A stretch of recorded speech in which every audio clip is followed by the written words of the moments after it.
प्रकारचं भाष्य करत आहेत, ते काय सांगतात? नाही, खरं तर नाईक साहेबांनी जेव्हा ही लक्षवेधी मी टाकली की 14 गावं नवी मुंबईत घ्या, त्यावेळेस त्यांनी जो प्रश्न विचारलेला किंवा मागणी केलेली, त्याच मागणीवर ते आताही ठाम आहेत.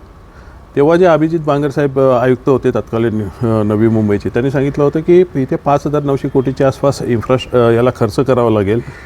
गावांच्या इन्फ्रास्ट्रक्चरसाठी 591 कोटी द्यावे लागतील आणि काही अतिक्रमण आहेत ती काढायला लागतील. आणि तीच मागणी त्यांनी परत रिपीट केलेली आहे. त्याची मागणी काही वेगळी नाही आहे, परंतु ती त्या हिशोबाने जी मागणी केली होती त्याची तरतूद कुठेतरी बजेटमध्ये करायला पाहिजे होती. आपण एक पाहिलं पाहिजे की त्यांचं हे वक्तव्य आलं, हे बजेट नंतर आलं आहे. मला कळत नाही की इथल्या आमदारांनी मागणी करायला पाहिजे. ते दुसरा सेशन चालू आहे आता की ही गावं काढले त्यांच्यासाठी निधी द्यायला पाहिजे. मला सततचा पाठपुरावा चालू होता. समिती आमची सोबत होती, ती पण पाठपुरावा करत होती. परंतु हा कुठेतरी मुद्दामून रेंगाळण्याचा विषय आहे का की हे गाव आम्हाला कचरा टाकायला परत ठाण्यात घ्यायचा विषय आहे का? मला वाटतं नगरविकास खात्याचे जे मुख्य आहेत एकनाथ शिंदे, त्यांनी इथे लक्ष द्यायला पाहिजे.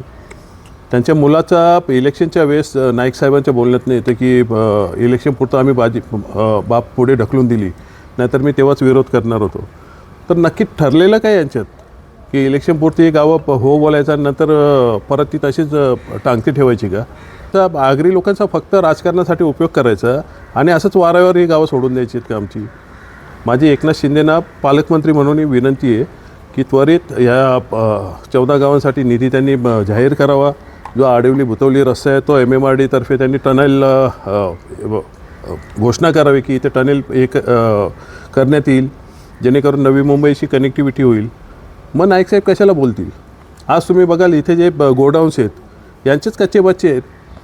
सरकारी जमिनींवर मी माझे अनेक पत्र दिलेली आहेत की हे गोडाऊन्स काढा. सरकारी होमगार्डच्या जागेवर 6-7 एकरच्या जागेवर गोडाऊन्स बांधलेले आहेत. कुठेतरी यांचा वरदहस्त दिसतो आहे आणि अजूनही यांची काय भूक भागलेली दिसत नाही, म्हणून तरी चाललं नाही ना अशी संशयास जागा आहे.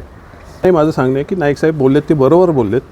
त्यांची भावना तीच आहे की 20 वर्षे त्यांनी टॅक्स नाही वाढवला नवी मुंबईत. त्यांचं त्या शहरावर प्रेम आहे. यांच्यासारखं नाही की ओरबडून घेऊन जायचे. त्या पोटतिडकीने त्या पायी ते बोलत आहेत.